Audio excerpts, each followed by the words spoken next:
Hello everyone, আসসালামু আলাইকুম। কেমন আছেন সবাই?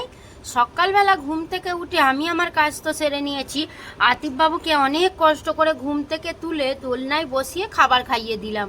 তারপরে ডাব খেলাম, ডাব খেয়ে এখানে রান্না করতে চলে এলাম। আর এই মিষ্টিটা একজন দিয়েছে, একটা পুলিশের মেয়ে হয়েছে, তাই জন্য সেই খুশিতে আমাদের দিয়েছে। এখানে আমি রুই মাছের ঝোল করেছি আর সঙ্গে বেগুন আলুর একটা তরকারি করেছি। হাজবেন্ড দুপুরবেলা ছিল না, তারপরে এলো। আমাদের জন্য কি এনেছে দেখুন। আমাদের বোতলগুলো প্রায় খারাপের পথে, আর ওই বোতলে খাওয়া যায় না পানি।